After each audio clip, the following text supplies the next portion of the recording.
Biomass कर लिया है, सोलार कर लिया है, विंड कर लिया है, ओशियन कर लिया है, न्यूक्लियर कर लिया है, ठीक है, ये सब कर लिया है। अब देखते हैं हम जो अपना नेक्स्ट टॉपिक होगा वो होगा हमारा क्या, कि भाई हम कर लेते हैं उसको जियोथर्मल एनर्जी। जियो थर्मल, देखो दो वर्ड हैं यहाँ पर, एक जियो, जियो मतलब होता है अर्थ, और थर्मल मतलब होता है हीट, हीट मतलब टेम्परेचर। तो नाम से ही समझ में आ गया होगा कि हम क्या करते हैं, अर्थ की हीट है जो, अर्थ का जो टेम्परेचर है, अर्थ का हीट है जो, इसका अर्थ का टेम्परेचर यूज़ करके हम क्या यूज़ करते हैं, उसको यूज़ करते हैं एनर्जी में। समझा गया, इससे हम एनर्जी डिराइव करते हैं। तो जियोथर्मल मतलब क्या होता है, अर्थ है, अर्थ के अंदर क्या है, हीट है, इसके अंदर अंदर क्या है, हीट, ठीक, इस हीट का हम यूज़ करेंगे एनर्जी में। तो बस इसी को बोल देते हैं क्या, जियोथर्मल एनर्जी। समझ में आ रहा है, जियोथर्मल एनर्जी क्लियर है।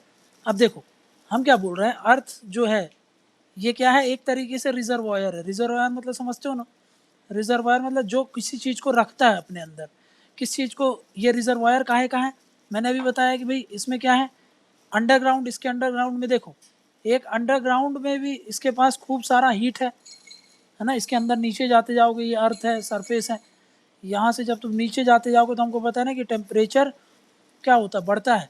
टेम्परेचर बढ़ता है तो एक समय बाद हीट क्या होगा, बढ़ते जाएगी। इस हीट को हम यूज़ करेंगे एनर्जी में, काहे में, एनर्जी में। एक अंडरग्राउंड और एक सरफेस पर भी होता है, सरफेस हीट। सरफेस हीट मतलब देखो ये अंडरग्राउंड से ही सरफेस पे आता है, तो उससे हम यूज़ कर लेते हैं। जैसे कि मान लो कि भाई ये है अंडरग्राउंड, यहाँ से कुछ हॉट स्प्रिंग गीजर्स वगैरह निकलते हैं, पानी निकलता है ज़मीन से अंदर, और फिर ये आकर के यहाँ पर रुक जाता है। मान लो ये तालाब है, तो हम क्या करेंगे, इसको यूज़ कर लेंगे। तो ये क्या हो गया, सरफेस वाला हो गया। क्लियर है, समझ में आ गई बात। अब देखो जियोथर्मल एनर्जी का मतलब हमने समझ लिया, मीनिंग क्या था, मीनिंग समझ लिया ना। मीनिंग मतलब कि भाई कहाँ से हमको, हम क्या यूज़ कर रहे हैं, हम इसको यूज़ करते हैं अर्थ की हीट को, अर्थ की हीट को हम यूज़ करते हैं, ठीक है, और उससे हम क्या जनरेट करते हैं, एनर्जी जनरेट करते हैं। समझना, जो पृथ्वी का ताप होता है उसको हम यूज़ करते हैं और उससे हम क्या जनरेट करते हैं, ताप। अब सोर्सेस क्या हैं इसके, सोर्सेस किन किन चीज़ों का हम यूज़ करके ये ऊर्जा उत्पादन करते हैं। कभी सुना होगा गीज़र, गीज़र्स होते हैं, हॉट स्प्रिंग्स होते हैं। समझ में आ गया, ये वॉल्केनो के जो अपन पढ़ते हैं, वॉल्केनो में तो ये पढ़ा था कि गीज़र और हॉट स्प्रिंग क्या है। कभी कभी देखा होगा कि बहुत सारा वो फव्वारा निकलता है ना वहाँ से, वॉल्केनिक रीजन से, ठीक है, वो बहुत, उनमें टेम्परेचर बहुत ज़्यादा होता है, और एक बिना फव्वारे के निकलता है, धीरे धीरे करके निकल रहा था, तो वो थे हॉट स्प्रिंग्स और गीज़र्स। ठीक है, गीज़र्स मतलब क्या, बहुत तेज़ी से, मतलब वायलेंट इरप्शन होता है। हॉट स्प्रिंग में वायलेंट इरप्शंस नहीं होते हैं। ठीक, अब देखो यहाँ पे थर्मल वेंट्स, थर्मल वेंट्स मतलब जैसे कि मान लो कि भाई ये ज़मीन था, यहाँ से कभी वॉल्केनिक इरप्शन हुआ था, अब ये वेंट बच गया है ना, अब ये जो वेंट बच गया है, समझ में आ गया, ये भी तो बहुत, इसमें भी तो बहुत हीट होती है, तो ये हो गया थर्मल वेंट्स। ठीक, क्लियर, थर्मल वेंट्स देख लिया। नेक्स्ट देखो वॉल्केनिक रीजन, ज्वालामुखी के आसपास का रीजन, वहाँ पर भी क्या मिलता है हमको, वहाँ पर भी तापमान होगा। अंडरग्राउंड देख लो, अंडरग्राउंड नीचे जाते जाते हैं तो हमको पता है कि भाई टेम्परेचर मिलता है, लेकिन ये अंडरग्राउंड ऐसा नहीं कि फिर हर जगह मिलेगा। मैंने बताया ना, ये सारी कंडीशन में कुछ ना कुछ वहाँ पे मिलनी चाहिए। समझ में आ रहा है, हॉट स्प्रिंग, गीजर, वॉल्केनोज, ये सब क्या है, उसके सोर्सेस हैं, स्रोत हैं उसके। क्लियर है, ठीक। अब इनका यूज़ हम कैसे कर सकते हैं, देखो ये क्लियर है। सोर्सेस, सोर्सेस में geyser, hot spring, thermal vents, volcanic regions, underground, नीचे हमने देख लिया। अब देखो इसका हम एप्लीकेशन कहाँ कहाँ यूज़ करते हैं, मतलब यूज़ कहाँ कहाँ होता है ये, मतलब यूजेस कहाँ कहाँ यूज़ कर सकते हैं इसका। तो एक तो हम हीटिंग के लिए यूज़ कर सकते हैं, किसी चीज़ को गर्म करने के लिए यूज़ कर सकते हैं, किसी चीज़ को हम नहाने धोने के लिए भी कर सकते हैं, बाथिंग। समझ में गया, हम इससे मान लो कि ठंडा एरिया है है ना, हिमालय वाला एरिया है, वहाँ पर घर को गर्म करने के लिए भी यूज़ कर सकते कि नहीं कर सकते? स्पेस हीटिंग, ठीक ठीक। पोल्ट्री में भी यूज़ कर सकते हैं, पोल्ट्री वगैरह में कैसे? देखो एक टर्म होता है जिसको बोलते हैं इंक्यूबेशन। इंक्यूबेशन में एक निश्चित तापमान में किसी चीज़ को रखते हैं, समझ में आ गया? गर्म चीज़ में अंडे को क्या करती है, वो जो मुर्गी होती है गर्मी ही तो देती। ठंडे एरिया में मान लो कि ऐसा आर्टिफिशियल इंक्यूबेशन करना है, उसके लिए हम यूज़ कर सकते हैं, इसको बोलते हैं इंक्यूबेशन, ठीक, वहाँ भी हम यूज़ कर सकते हैं। क्लियर? इंक्यूबेशन में। नेक्स्ट, ग्रीन हाउस गैस का जो कल्टीवेशन करते हैं ना, ग्रीन हाउस कल्टीवेशन। देखो हम जो ग्रीन हाउस हरित गृह बनाते हैं उसमें हम क्या करते हैं, हीट को ही तो ट्रैप करके रखते हैं। तो हम कैसा अरेंजमेंट ऐसा करते हैं कि भाई गर्मी, ये जो अर्थ का हीट है उसको ग्रीन हाउस गैस की तरह हम यूज़ कर सकते हैं। मतलब क्या है, ग्रीन गैस नहीं रहेगी पर आसपास वहाँ से अगर हम मूवमेंट करा दें तो हीट तो आ जाएगी ना वहाँ पे, समझ में आ रहा? तो इसको बोलते हैं ग्रीन हाउस गैस। और लास्ट में अल्टीमेटली पावर जनरेट करने के लिए कर सकते हैं, पावर जनरेट मतलब इलेक्ट्रिसिटी बनाने के लिए, इलेक्ट्रिसिटी जनरेशन। एक चीज़ और यूज़ कर सकते हैं इसको, देखो एक चीज़ ये भी समझो कि भाई सिर्फ गर्म करने के लिए नहीं यूज़ कर सकते हम इसका, हम इसको ठंडा करने के लिए भी यूज़ करते हैं। कैसे? एक कंसेप्ट होता है जिसको बोलते हैं जियोथर्मल हीट पंप, ठीक, जैसे एसी काम करता है ना वैसे ये काम करता है, सिमिलर लाइक एसी। एसी क्या होता है, वो भी एक तरीके का हीट पंप ही तो होता है, हीट को इधर से उधर फेंकता है, समझा गया? तो वो क्या करता है, इसके लिए भी हम इसको जियोथर्मल हीट पंप का यूज़ कर सकते हैं। क्लियर है? एप्लीकेशन है ये, समझ में आ गया? ठीक, क्लियर। नेक्स्ट देखो, अगर हम बात करें भाई ये ऐसे में तो भाई हर जगह मिलना चाहिए बट ये हर जगह नहीं मिलता है, ठीक है ना? ये इंडिया में इसकी लोकेशन समझ में आनी चाहिए पहले, इंडियाज लोकेशन।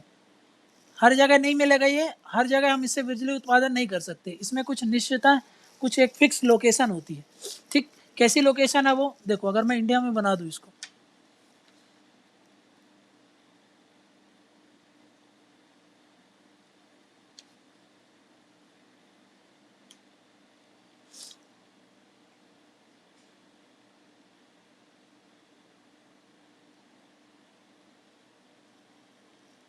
ऐसा इंडिया बन रहा,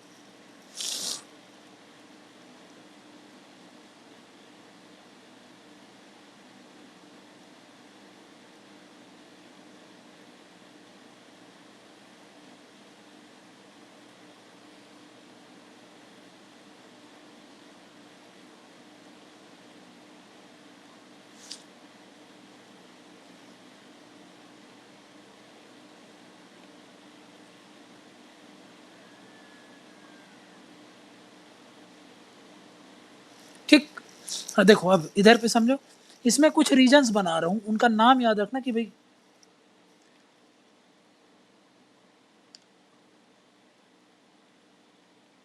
ठीक, यहाँ पर एक बेल्ट है, यहाँ पे मिलता है, ये एक बेल्ट है, यहाँ पे मिलता है, ठीक, ये एक बेल्ट है, यहाँ पे भी मिलता है, क्लियर, ये एक बेल्ट है, यहाँ पे भी मिलता है, ये एक बेल्ट है, यहाँ पे भी मिलता है, ठीक। ये कुछ लोकेशन है जहाँ पर हमको मिलते हैं। अब इनके नाम याद रखना है कि भाई कहाँ कहाँ मिलता है। तो पहला ये वाला जो रीजन है ना, मोर देन 500 साइट्स हैं, 500 साइट्स है जहाँ पर हमको ये मिलता है। प्रीलिम्स के लिए भी इंपॉर्टेंट है और मेंस के लिए भी सेम है, ठीक है। इसको बोलते हैं कौन सा रीजन? Sonata reason. सोनाटा मतलब सोन, ताप्ती, नर्मदा, समझा गया? इसके आसपास का रीजन है, इसको बोलते हैं सोनाटा रीजन, ठीक, क्लियर। इसको बोलते हैं सोना रीजन, सोना, समझ में आ गया? मतलब ये कहाँ पे? हरियाणा के आसपास, ठीक। अब देखो, ठीक है, झारखंड, यहाँ पे थोड़ा सा एरिया ले लो, ये है तुम्हारा झारखंड का एरिया। यहाँ पर कहाँ पे मिलता है? सूरज कुंड, सूरज कुंड, ठीक। सूरज कुंड के बाद अभी यहाँ पे याद रखना कि भाई एक ताता पानी है, यहाँ पे एक छत्तीसगढ़ के पास, ठीक, इसको क्या बोल रहा हूँ, ताता पानी, ठीक है, समझा क्या, क्लियर। ये है मणिकरण,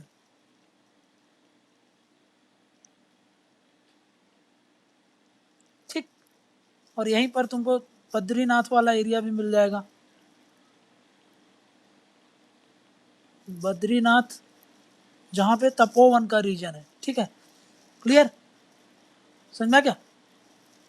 ये कुछ रीजन्स हैं, थोड़ा सा दिमाग में रखना। ये कौन सा है, असम रीजन, असम के आसपास भी हमको मिलते हैं, ठीक है। तो ये सबसे फेमस कौन से हैं, ये याद रखना कि भाई मणिकरण तो बहुत इंपॉर्टेंट है, ये याद रखना, सबसे इंपॉर्टेंट, वेरी इंपॉर्टेंट, ये बहुत फेमस है, ठीक है ना, मणिकरण। ये कौन सा बेल्ट है, ये महानदी है, महानदी के रिवर के आसपास, ये है गोदावरी रिवर के आसपास, ठीक, सोनाटा बता दिया, मणिकरण बता दिया, है ना। ये कुछ रीजन्स हैं जहाँ पर हमको ये सारी चीज़ें मिलती हैं, ये थोड़ा सा दिमाग में रखना। सोर्सेस देख लिया हम लोगों ने, कहाँ कहाँ, गीजर्स, थर्मल वेंट्स, ये सब देख लिया। तो एप्लीकेशन देख लिया, इंडिया में कहाँ मिलता है ये हमने देख लिया, समझ में आ गया, ठीक। पोटेंशियल साइट भी देख लिया, बद्रीनाथ फेमस के लिए, ठीक, और फेमस क्या क्या है, पूगा वैली है, ठीक, ताता पानी तो बता ही दिया, छत्तीसगढ़, ठीक है ना, ये सब थोड़ा सा याद रखना। फिर ऐसे सूरज कुंड बता दिया, ठीक है, सूरज कुंड भी हो गया।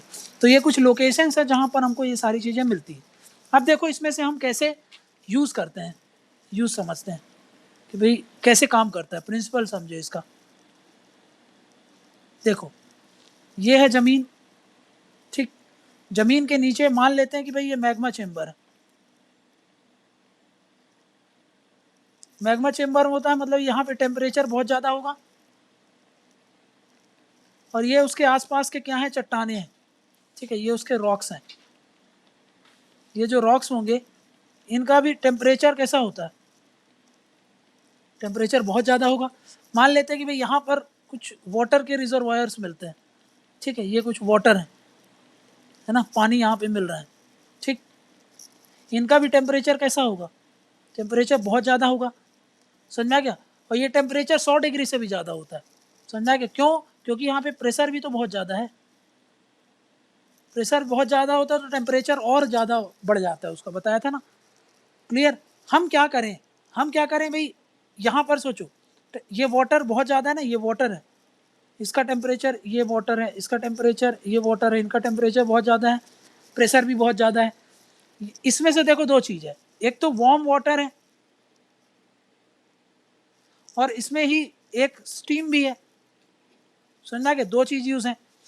अल्टीमेटली हमको क्या करना है, इनका यूज़ करना है, इनका हम क्या करें, यूज़ कर ले, समझना क्या, इनका यूज़ करें और इसका यूज़ करके हम क्या करें, उसको एनर्जी जनरेट करें, समझ में आ गया, या फिर कुकिंग के लिए यूज़ कर लें, समझ में आ गया।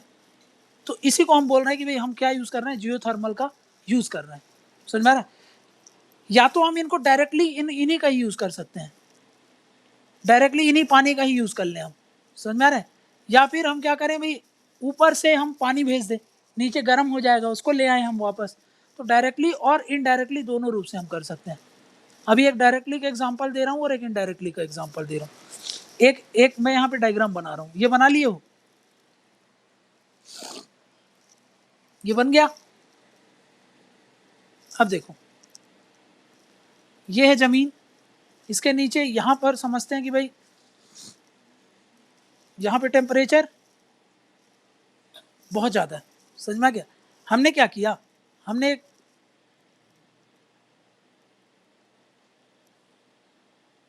एक अरेंजमेंट बनाया,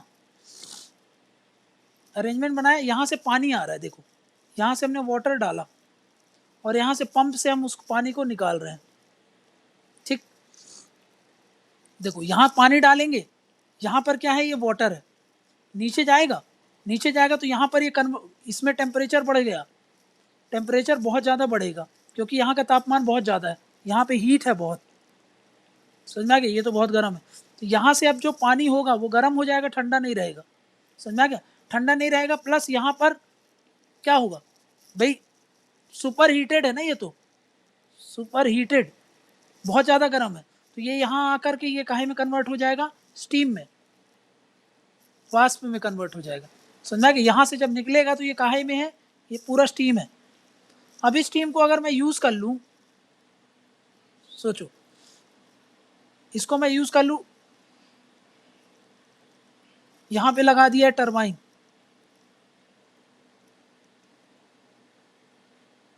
ठीक, इस टरबाइन से मेरे को क्या मिल जाएगी, इलेक्ट्रिसिटी जनरेट कर सकता हूँ मैं। समझा क्या, एक ये काम कर गया, ठीक है, ये हमने जियोथर्मल से बना ली भाई, वो उसका यूज़ कर लिया। समझ में आ गया, क्लियर है। नेक्स्ट देखना,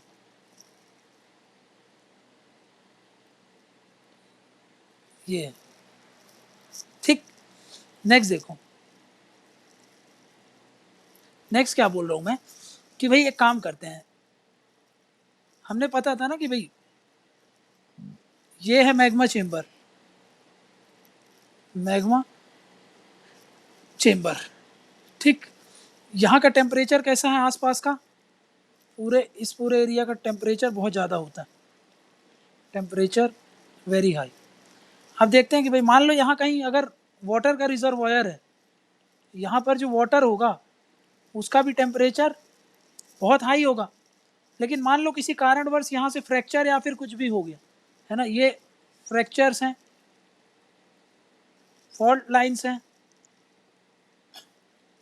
यहाँ पे प्रेशर कैसा होगा, प्रेशर ज़्यादा कहाँ पे होगा, प्रेशर यहाँ पे कम होगा, लेकिन यहाँ पर प्रेशर ज़्यादा होता है। प्रेशर जब यहाँ पे बहुत ज़्यादा है, इन दोनों के बीच में प्रेशर डिफरेंस होता है, तो यहाँ का पानी यहाँ पे भागने की कोशिश करता है, तो इन फॉल्ट से ये पानी निकलता है। समझा क्या, अब ये बहुत तेज़ी से एक्सप्लोजन करके भी निकल सकता है। समझा क्या, डिपेंड करेगा कि प्रेशर डिफरेंस कितना है। और सेकेंड केस, ये पहला केस है कि भाई एक्सप्लोजन, ठीक, अगर एक्सप्लोजन करके निकला तो उसको हम क्या बोल देते हैं, गीजर्स, ठीक। अगर ये चीज़ मान लो कि भाई एक्सप्लोजन करके नहीं, सीधे यहाँ से बहने लगा आकर के गर्म पानी, तो उसको हम क्या बोल देते हैं, हॉट स्प्रिंग्स। क्लियर, ये हो गए हॉट स्प्रिंग्स। दोनों ही केस में जब हिमाचल वगैरह में देखना, ये इनका टेम्परेचर कितना है, इनका टेम्परेचर तो बहुत ज़्यादा होगा ना भाई, बहुत गर्म होते हैं ये पानी, ये भी बहुत टेम्परेचर बहुत ज़्यादा होते हैं। समझ में आ गया। तो इसका हम क्या करेंगे कि अब देखो समझो कि भाई ये मान लेते हैं कि भाई ये पानी बह रहा है, ठीक। अब अगर हमको खाना बनाना है तो हम क्या करेंगे, एक कुकर लिए, कुकर में अपना जो भी इंग्रेडिएंट्स है वो डाल दिया, ठीक, और इसको यहाँ पे रख देंगे, यहाँ पे रख देंगे तो भाई ये गर्म करेगा, इसको गर्म करेगा तो हम इसका कुकिंग में यूज़ कर लिए, खाना बनाने के। हिमाचल में ऐसे किया जाता है, मणिकरण कभी जाना तो वहाँ पे ऐसे खाना देते हैं, ठीक है, इसी से बना करके। क्लियर, क्लियर है। दूसरी चीज़, जब ये थोड़े समय बाद इसका टेम्परेचर कम होता है, टेम्परेचर कम होता है तो इसको हम थेरेपी में भी यूज़ करते हैं, थेरेपी, क्योंकि इसमें देखो बहुत सारे मिनरल्स होते हैं, मिनरल्स होते हैं, तो भाई बॉडी को जा कर के आप थेरेपी वगैरह करवा सकते हो, उसमें भी ये काम आता है। इसीलिए इसमें टूरिज़्म के लिए बहुत इंपॉर्टेंट है ये। समझा कि टूरिज़्म, एक तो ये सब देखने आते हैं, गीजर्स होते हैं ना तो लोग देखने आते हैं, हॉट स्प्रिंग मणिकरण जाते ही क्यों है, देखने, यही सब तो देखने जाते हैं। तो भाई एक तो टूरिज़्म के लिए बहुत अच्छा है ये। समझा क्या भाई, हमने ये कर लिया। दूसरा, इस पानी को हम कहाँ यूज़ कर सकते हैं, वार्म वाटर को अभी बताया ना, बाथिंग के लिए, ठीक। इस पानी का हम यूज़ कर सकते हैं कहाँ पर, अभी बताया कि भाई स्पेस हीटिंग के लिए भी कर सकते हैं, स्पेस हीटिंग के लिए, ठीक है। ग्रीन हाउस गैस का जो ग्रीन हाउस होता है ना, ग्रीन हाउस में जो एग्रीकल्चर करते हैं उसमें हम यूज़ कर सकते हैं। समझ में आया क्या, क्लियर है। तो ये मल्टीपर, इसका हमने बता दिया कि ये काम कैसे करता है, क्लियर है। अब देखो, अब एक चीज़ और समझो, एप्लीकेशन देख लिया, रीजन देख लिया, कहाँ कहाँ ये मिलता है। अब इसके टाइप्स देखो, जियोथर्मल के टाइप्स, एनर्जी, इसके क्या देखना है, टाइप्स। तो इसमें 3 तरीके का टाइप्स है। पहला ड्राई स्टीम जियोथर्मल प्लांट, समझा गया। और फिर एक है फ्लैश जियोथर्मल प्लांट, फिर एक है बाइनरी जियो थर्मल प्लांट। समझ में आ रहा है? अब समझो, अगर जमीन के नीचे, देखो जमीन के नीचे मैंने क्या बताया था तुमको, भाई गर्म पानी भी है, वाटर भी है, और इसमें स्टीम भी है। समझा गया? हम क्या करें, हमको टरबाइन चलाने के लिए क्या चाहिए, स्टीम चाहिए। हम अगर डायरेक्ट स्टीम का यूज़ करते हैं, हम क्या करें, direct use steam from below to run turbine, तब हम उसको क्या बोल देते हैं कि भाई हम कौन सा यूज़ कर रहे हैं, ये वाला ड्राई स्टीम जियोथर्मल प्लांट। समझा गया? ठीक। अब ये वाला समझो, ये वाला बहुत इजी है। देखो नीचे का ये देखो, ये पानी है, यहां पर पानी होगा ना, ये वाटर, इसका टेम्परेचर कैसा है, बहुत ज़्यादा है। प्रेशर कैसा है, ये भी बहुत ज़्यादा है। मतलब मैं क्या बोल रहा हूँ, इसको मैं बोल सकता हूँ ना हॉट वाटर। समझ में आ रहा है? क्लियर? हॉट वाटर और हाई प्रेशर है, हॉट वाटर हाई प्रेशर। समझ में आ रहा है? उसको मैं क्या कर रहा हूँ, उसको मैंने वापस ऊपर लेके आया। ठीक, इसको मैंने क्या कर रहा था, ऊपर लेके आया। ठीक है, इसका मैं क्या करूँगा, यूज़ करूँगा। इसमें से मैंने यूज़ किया स्टीम का। देखो इस वाले में हम सिर्फ स्टीम ले रहे थे, समझा रहे हैं, वाटर वगैरह नहीं। इसमें से हम वाटर को लेके आ रहे हैं, सुपर हीटेड है, हाई प्रेशर है। जब ये सरफेस पे आएगा तो स्टीम में कन्वर्ट होगा पूरा। स्टीम का यूज़ कर लेंगे, इस स्टीम का हम यूज़ कर लेंगे, और जो भी वाटर होगा इसका यहाँ पर, उसको वापस भेज दिया जाएगा। कहाँ पर, यहाँ से आया और यहाँ से चला गया। समझ में आ रहा है? अब यहाँ पर क्या हो रहा था, यहाँ पर हमने क्या करा, इसमें से एक अरेंजमेंट हमने यहाँ से निकाल लिया। क्या भाई, यहाँ से जो स्टीम होगा ना, देखो यहाँ से स्टीम इसमें आ जाएगा, पानी नीचे चला जाएगा। यहाँ से हमने टरबाइन ले लिया, टरबाइन से इलेक्ट्रिसिटी जनरेट कर ली। ये क्या है, टरबाइन इसके अंदर, और इससे इलेक्ट्रिसिटी जनरेट कर ली। यहाँ पर पानी जब आ रहा था तो क्या था, हाई टेम्परेचर हाई प्रेशर। यहाँ पर जब टेम्परेचर आ रहा था तो लो प्रेशर और लो टेम्परेचर। समझ में आ गया? ऐसा अरेंजमेंट होता है तो उसको बोल देते हैं हम फ्लैश जियोथर्मल। समझ में आ गया ना? बताओ समझ में आ गया? ठीक। अब देखते हैं, फ्लैश भी देख लिया हम लोगों ने। ठीक, अब देखते हैं बाइनरी वाला। बाइनरी वाला कैसे काम करता है।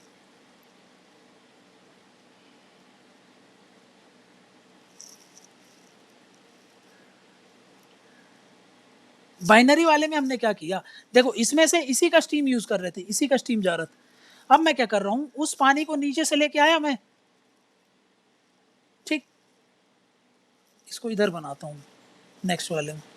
ठीक, ये बाइनरी प्लांट की बात कर रहे हैं।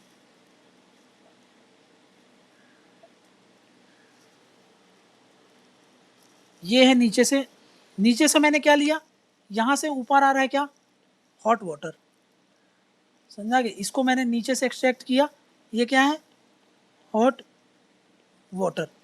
ठीक, इसमें इसको मैंने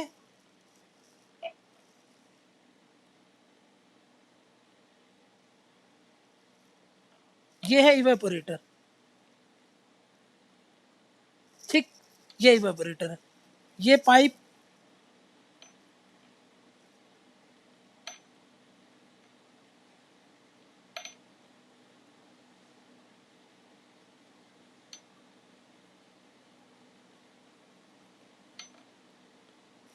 ये वाला हॉट वाटर है। समझ में आ रहा है ना? ये वाला कैसा है, बहुत यहाँ पे टेम्परेचर बहुत ज़्यादा है इस वाले में। समझ में आ रहा है? ये कैसा है, टेम्परेचर बहुत ज़्यादा है। ये अंदर क्या है, पूरा हॉट है, हॉट वाटर। और इसमें रख दिया मैंने क्या, कोल्ड वाटर। ये कौन सा है, कोल्ड वाटर। और यहाँ पर कैसा है, या तो कोल्ड वाटर यूज़ करेंगे, या तो कोई ऐसी चीज़ जो कम टेम्परेचर में यहाँ पे इवापोरेट हो जाए। समझ में आ गया? या फिर other liquid which evaporates at low temperature. समझ में आ गया? अब देखो यहाँ से फिर क्या, यहाँ पे मैंने कनेक्ट कर लिया क्या, यहाँ से देखो यहाँ पे पूरे में स्टीम निकल जाएगी, यहाँ से भाप है ना, यहाँ से क्या निकलेगा, स्टीम। ये स्टीम कनेक्ट होगा काहे से, टरबाइन से। टरबाइन से हमको क्या मिल जाएगा, इलेक्ट्रिसिटी मिल गई। तो यूज़ कर लिया ना हम लोगों ने। क्लियर? ये तीनों तरीके का हमने देख लिया कि भाई तीनों तरीके का समझ लिया कि भाई कैसे काम करता है, तीन तरीके के इसके टाइप्स देख लिए। क्लियर है ये बात? अब देखते हैं नेक्स्ट इसका एडवांटेजेस और डिसएडवांटेजेस।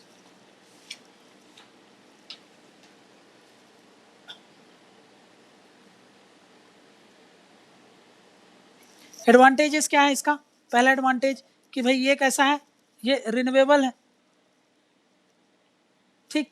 दूसरा हमने देखा कि भाई इसका एनवायरनमेंट फ्रेंडली है। तीसरा क्या देखा भाई, हम इससे कांस्टेंट सप्लाई इंश्योर कर सकते हैं, कांस्टेंट सप्लाई दे देगा हमको ये।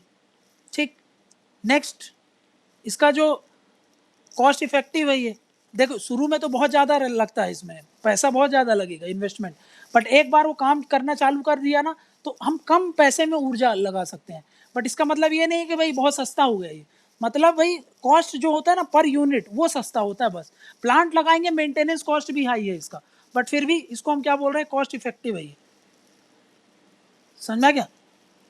चौथा लो मेंटेनेंस, मेंटेनेंस भी ज़्यादा करने का ज़रूरत नहीं रहता। पांचवा क्या, हमारी डिपेंडेंसी कम हो जाएगी, डिपेंडेंसी कम हो जाएगी। दो चीज़ पर डिपेंडेंसी, काहे में, एक तो फॉरेन पर डिपेंडेंसी कम हो जाएगी, फॉरेन पर, और दूसरा फॉसिल फ्यूल पर।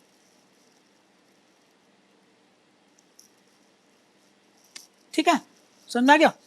नेक्स्ट टूरिज्म के लिए बता दिया ना, टूरिज्म के लिए बहुत अच्छा है, तो इससे क्या होगा, पैसा आएगा हमारे देश में।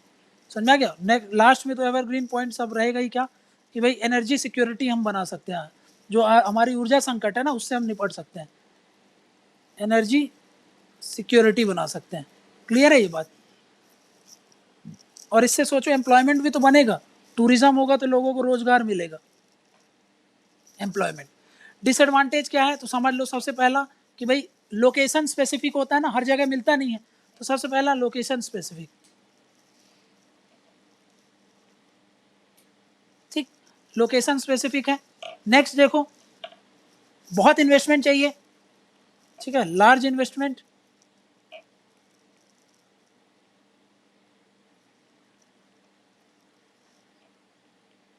टू सेटअप, बहुत ज़्यादा इन्वेस्टमेंट चाहिए सेटअप करने के लिए। ठीक है, इसके कारण देखो पॉल्यूशन भी होता है, एनवायरमेंटल इम्पैक्ट। देखो उस पानी को आप नीचे से एक्सट्रैक्ट कर रहे हो, फिर उसमें आप नीचे से पानी बोरवेल वगैरह करोगे, तो उसके कारण ग्राउंड वाटर पर जाएगा कि नहीं, ग्राउंड वाटर पॉल्यूशन होगा कि नहीं होगा। ठीक, ये दिक्कत है। और सबसे इम्पोर्टेंट भाई सीस्मिक इंस्टेबिलिटी होता है। मान लो कि भाई जहाँ पे भूकंप वगैरह आएंगे, सोचो ये तो उसी रीजन में बनाया जाता है ना जहाँ वॉल्केनिक एक्टिविटीज़ हो, हाई टेम्परेचर हो। अभी भी देखा भाई, सुना वहाँ पे देखो हिमालय वाले रीजन में ज़्यादा मिलता है। तो अर्थक्वेक आते हैं ना, अर्थक्वेक से इसको थोड़ा सा खतरा होता है। अर्थक्वेक आता है, ये अनस्टेबल है, उसके कारण क्या होता है, डिजास्ट्रस हो सकता है। समझ में आ गया? क्लियर है? ये एडवांटेजेस और डिसएडवांटेजेस हमने कर लिया। समझ में आ गया? और प्लस इसके लिए, इसके कारण इसको सस्टेनेबल है कि नहीं है, इस पर क्वेश्चन उठते रहते हैं। सस्टेनेबिलिटी, समझा गया, इस पर क्वेश्चन उठता रहता है कि भाई ये सस्टेनेबल है कि नहीं है, क्योंकि भाई लंबे समय के लिए इन्वेस्टमेंट तो कर दे, क्या लंबे समय तक के लिए हम इसको इस पर रिलाई कर सकते हैं कि नहीं कर सकते। अब देखो गवर्नमेंट का क्या प्लान है, अभी गवर्नमेंट का प्लान समझो भाई। अभी का है कि 1000 मेगावाट की बिजली हमको उत्पादन करना है 2022 तक, बाई 2020। समझा क्या? और लॉन्ग टर्म प्लान क्या है, लॉन्ग टर्म है कि भाई अभी एट प्रेजेंट जो जनरेट तो इतना करना है, बट पोटेंशियल कितना है, देश की क्षमता कितनी है, तो एट प्रेजेंट जितनी भी टेक्नोलॉजी है उसके हिसाब से हमारे पास पोटेंशियल कितना है, पोटेंशियल है जो है वो है 10,000 मेगावाट की बिजली हम उत्पादन कर सकते हैं, लेकिन टारगेट अभी कितना रखा है, अभी सिर्फ 1,000 मेगावाट जनरेट करने का, ठीक है। इसके लिए गवर्नमेंट क्या कर रही है, गवर्नमेंट सब्सिडीज देती है, ठीक है, किसको, जो भी प्रोजेक्ट्स इनमें काम करते हैं, समझ में आ गया, क्लियर है। ये जो तुमने पोटेंशियल देखा ना कि 1,000 मेगावाट है पोटेंशियल, ये कौन ने बताया है, ये जियोलॉजिकल सर्वे ऑफ इंडिया के अनुसार है, ठीक। और यहाँ पे गवर्नमेंट सब्सिडीज देती है, 30% की सब्सिडीज दे रही है गवर्नमेंट, रिसर्च करवा रही है, ताकि ज़्यादा से ज़्यादा प्रोजेक्ट्स इस पर काम करें, समझा। गवर्नमेंट मतलब सपोर्ट कर रही है, गवर्नमेंट इंसेंटिव्स दे रही है, ठीक, ताकि भाई इस पे ज़्यादा से ज़्यादा काम हो, समझ में आ गया।